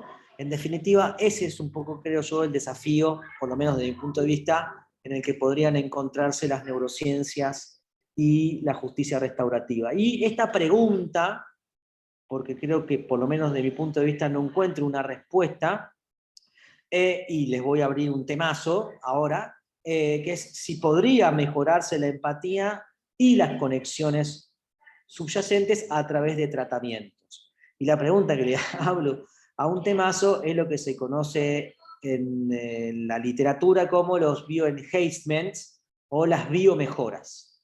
Si tuviéramos disponible, y acá viene la parte de la neuroética, si tuviéramos disponible tratamientos que mejoren las conexiones cerebrales y que den como resultado buenos niveles de empatía, ¿haríamos que estos tratamientos sean obligatorios? ¿Podríamos moralmente obligar a alguien a realizar determinado tratamiento? Si esa respuesta, bueno, generalmente depende, pero si esos tratamientos implican psicoterapia, es decir, una terapia basada en la conversación y aplicar un protocolo cognitivo que hace un psicólogo, diríamos lo mismo si el tratamiento implica las modificaciones cerebrales a partir de una neurocirugía. Diríamos lo mismo de las biomejoras si esto implica tratamiento con, no sé, con tecnologías que permitan las modificaciones o cambios cerebrales de manera no invasiva. Ahí se nos abren una serie de preguntas que, como ven, atraviesan específicamente cuestiones bioéticas que hoy también se están debatiendo. O sea, podemos modificar por una necesidad social el cerebro de los psicópatas si tuviéramos disponible esa tecnología. ¿Podemos obligarlo a hacer ese tratamiento? Bueno, les complico aún más. si podríamos, ¿cómo quedaría, por ejemplo, la Convención de los Derechos de Personas con Discapacidad? Que la Convención de Derechos de Personas con Discapacidad, en su artículo 12, 13, 14, que por lo menos para mi parte de Forense son los más importantes, el 12 es capacidad jurídica, basado en que las personas con discapacidad tienen que poder ser partícipes activos de la toma de decisiones con relación a su propia vida. O sea, ¿de qué manera cruzamos ahora los tratamientos involuntarios? ¿No? En definitiva. Bueno, creo que por mí he cumplido con lo que tenía ganas de comentarles y mostrarles. Mi correo electrónico es este que está acá, ezequielmercurio@gmail.com. Y si no, me encuentran en Instagram como Neuroforense o en Twitter igual, pero estoy disponible si me quieren escribir un correo o algo, lo que necesiten, quedo a disposición. Nos quedan unos minutos que necesiten y... Bueno, Uf, gracias. Lo has cumplido.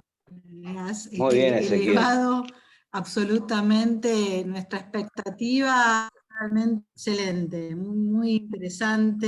Los disparadores que nos has dejado aquí en el final, que es como para charlar durante varias horas, te diría, o varios días, para que nos podamos poner de acuerdo.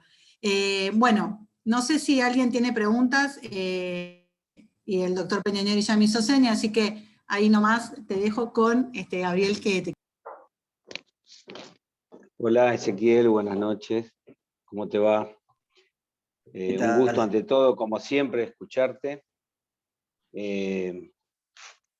Últimamente mantengo más comunicación con Pepe Marinaro, así que me entero de tus actividades con mayor, con más seguido, ¿no? Ezequiel, te felicito ante todo, una exposición muy completa. Creo que hay toda una mirada que vos te encargaste por ahí por lo menos de despejar esa mirada, lo que siempre se discute frente a la llegada de la neurociencia y de las prácticas restaurativas con el tema de la mirada lombrosiana, ¿no? Y a mí me gusta y creo que es un buen punto de partida para trabajar, pero lo que yo veo que no hay trabajos serios de investigación, es decir, lo que vos hablás desde la praxis, los que estamos todos los días en la trinchera lo vemos, pero el primer problema que tenemos es que el Consejo de la Magistratura, el Poder Judicial y el Ministerio Público, o sea, vos estás hablando de la necesidad de trabajar la empatía y los operadores del sistema no tienen desarrollado la empatía porque tampoco es parte de los programas de capacitación.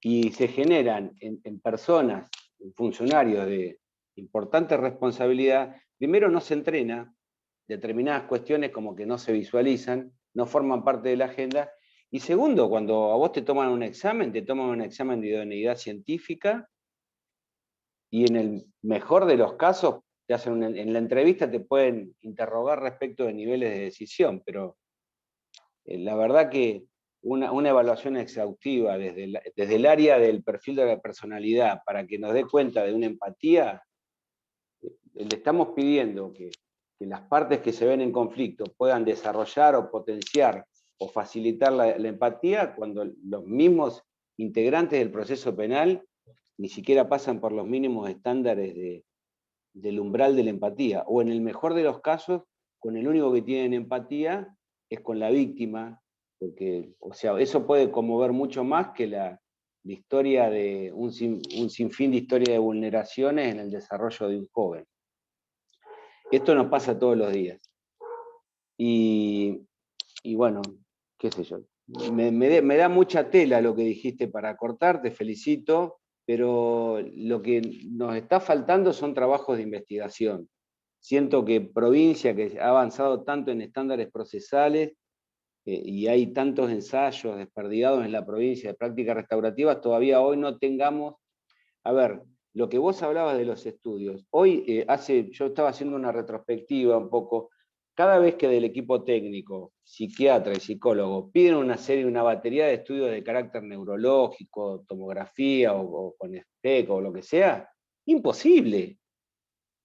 no contamos con elementos que permitan por lo menos acercarse a la posibilidad de determinar niveles de decisión más allá de los test tradicionales. Nos cuesta mucho conseguir otra clase de elementos de evaluación. ¿Cómo lo encontrás vos? Si hay lugares donde uno puede derivar frente a determinados casos, porque yo he hecho peregrinaje frente al pedido del equipo técnico de contar con determinados estudios para determinarlos. Es un peregrinaje que no terminamos, no tenemos lugares donde poder hacer estudios. No hablemos de la pandemia, despojémonos de esto que la verdad que nos cambió absolutamente de eje. Pero ¿hay algún lugar donde uno pueda contar, que se está trabajando, que nos puedas permitir, hasta para los niveles, evaluar el nivel de decisión y de autonomía, o imputabilidad? Nos cuesta mucho eso. ¿Hay algún lugar donde hoy se esté haciendo, en provincia de Buenos Aires o en capital? Coincido en la falta de investigación, creo que es un desafío pendiente, y me parece que ahí hay mucho por recorrer, y estaría bueno, tomar el desafío y desarrollarlo, digamos.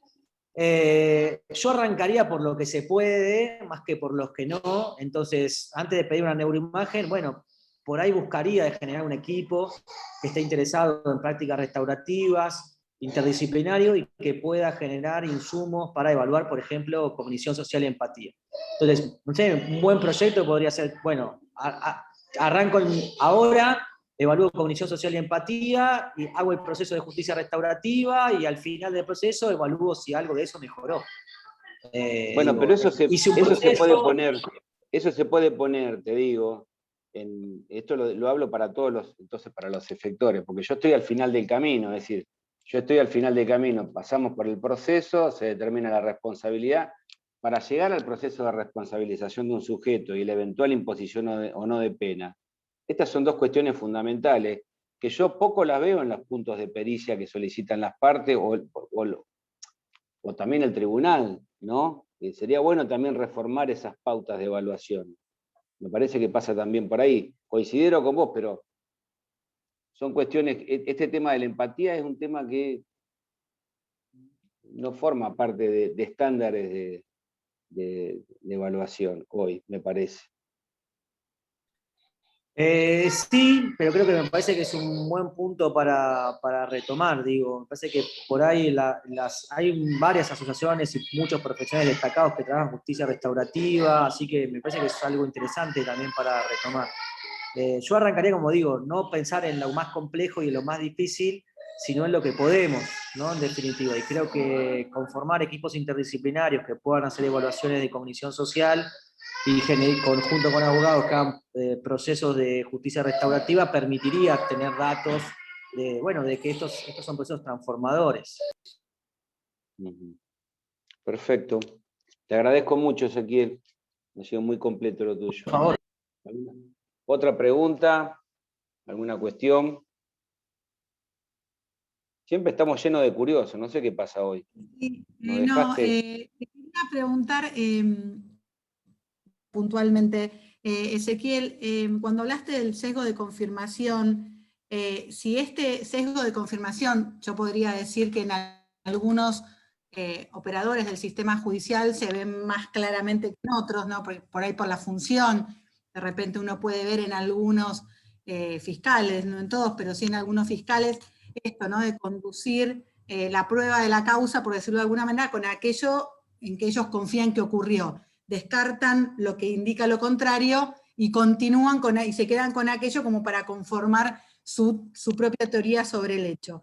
¿Esto existe alguna herramientas para evitarlo? ¿Tiene que ver con, no sé, algún tipo de capacitación, de cómo pueden advertir, ¿no es cierto? Digo, uno como responsable por ahí, como operador, justamente en estos cargos tan puntuales, ¿existe algo que vos nos digas, mira, esto se puede trabajar de esta manera? Porque la verdad que ese sesgo de confirmación se ve mucho, sobre todo en lo que tiene que ver la justicia penal juvenil. Supongo que en adultos también, yo hablo más de la penal juvenil, que es donde estoy. pero se ve mucho sobre todo que tienen que llevar adelante una investigación penal y poder darle un cierre en esa investigación. Las herramientas son capacitarse en saber de que existen los sesgos, saber de que este existe y detenerse a pensar y pensar en otras hipótesis. Entonces, no sé, para decirles algo que yo trabajé con una colega psicóloga estas semanas, vimos a alguien y generamos diversas hipótesis sobre qué es lo que tenía e intentamos falsear esas hipótesis. O sea, el camino es no cerrarse en la primera y tener única, sino tener varias. Primero saber que existe esto, que nos puede pasar, y después, como digo, generar distintas hipótesis y tratar de ir falseando y viendo cada una lo más objetivamente posible. Estupendo. Creo que estaba Gómez. Rodolfo, ahí. Quería hacer una pregunta.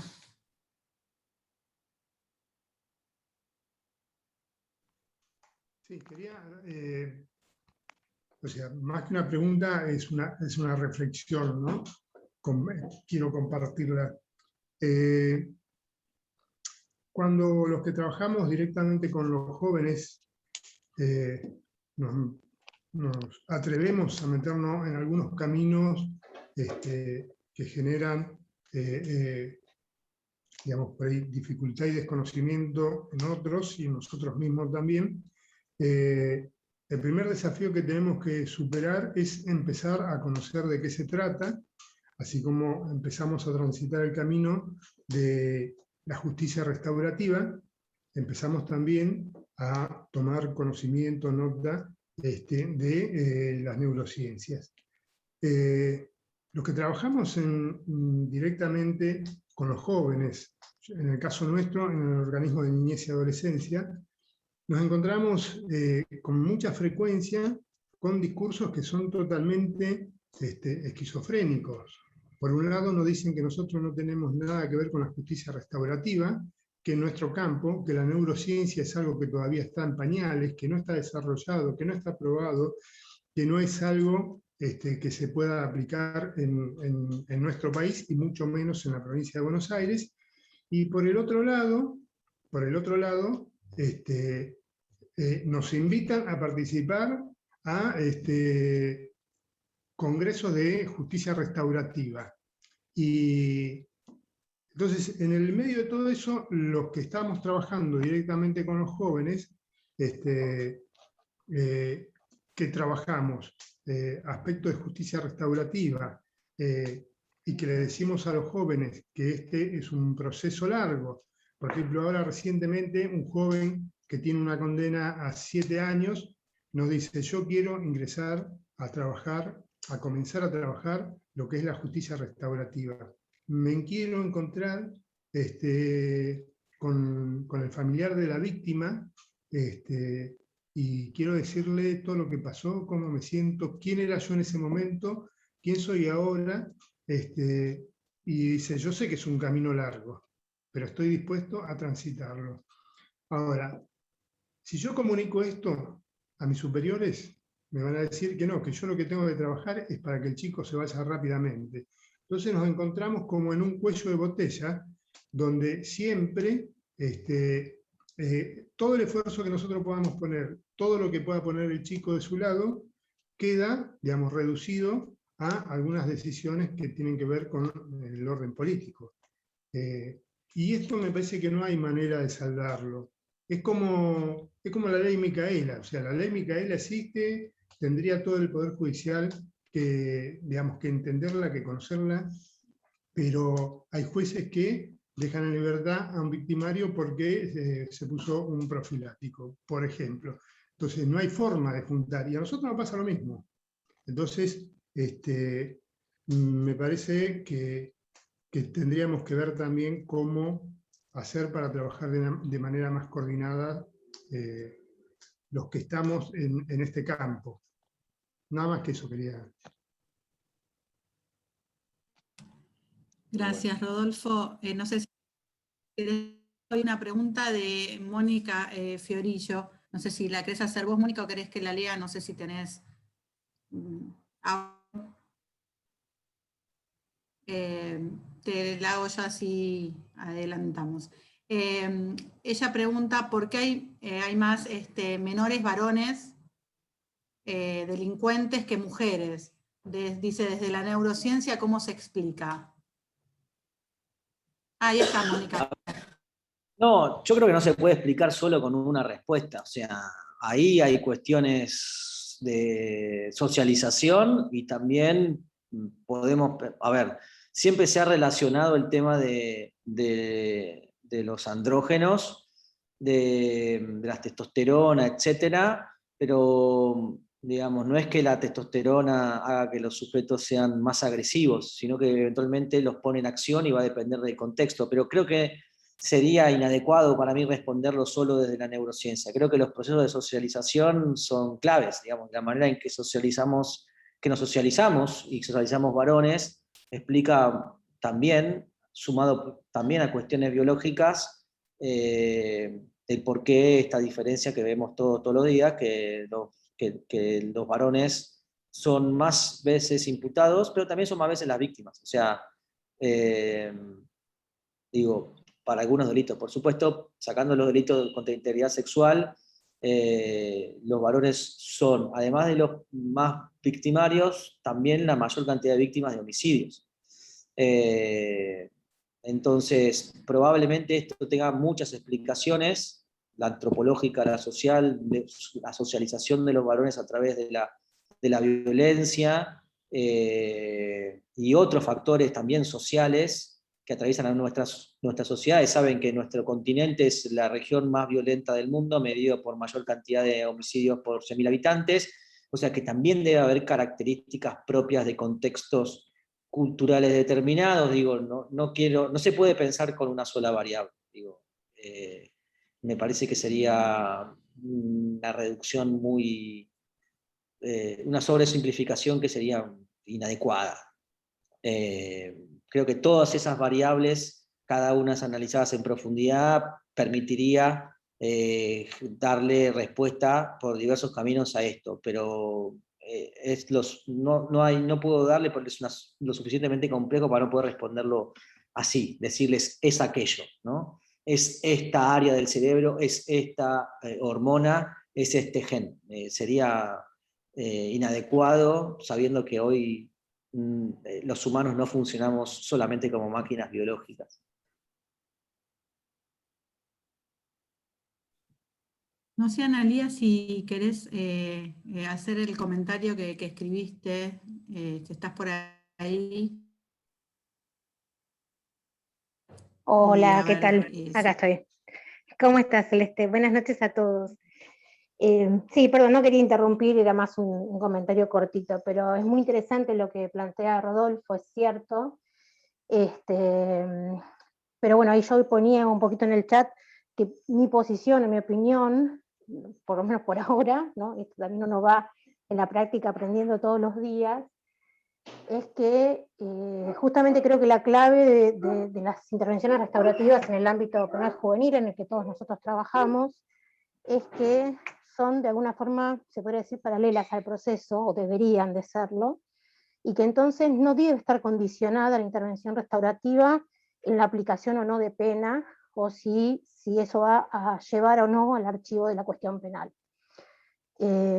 Por eso, a mi entender, es muy importante que los profesionales que llevan las prácticas restaurativas sean especializados en prácticas restaurativas y que sean independientes de los otros equipos que intervienen en el proceso penal.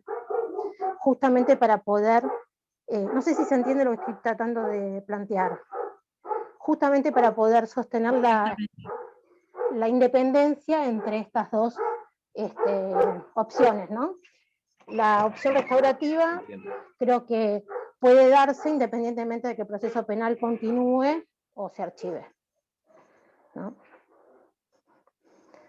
Después sabemos que en toda la provincia hay distintas experiencias y situaciones y que todos vamos adaptando nuestras prácticas a lo que se va pudiendo. Pero creo que esto es un camino que recién empezamos a recorrer. Está bueno poder discutirlo y charlarlo y pensar opciones de alternativas. Gracias. Gracias a vos. Gracias, Analía. Bueno, no sé si alguien más tiene alguna pregunta para Ezequiel. si no, vamos cerrando, agradecerle nuevamente muy profundamente, sobre todo con la situación puntual, que no es nada sencilla, así que te agradecemos mucho que nos hayas podido acompañar. Excelente la clase, millones de mensajes donde agradecen, excelente.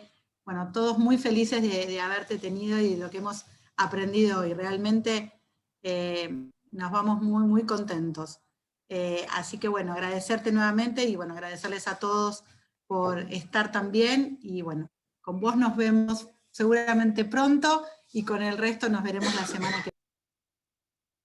Gracias, muy amable. Gracias, Aplauso para vos, Ezequiel. Ezequiel. Buenas noches. Te felicito. Gracias. Muy Muchas buenas gracias. noches. Muy bien. Muy amable. Gracias. Bueno, Celeste, que tengas un buen descanso. Igualmente. Gracias. Hasta el próximo martes. Gracias a Adiós. todos. Vamos a intentar desconectarnos. Bueno, ¿Mm? Lilian. Muchas gracias. Sí, a todos. Bueno, nos vemos la próxima semana. Esperamos, Chao, gracias. buenas noches. Un gusto.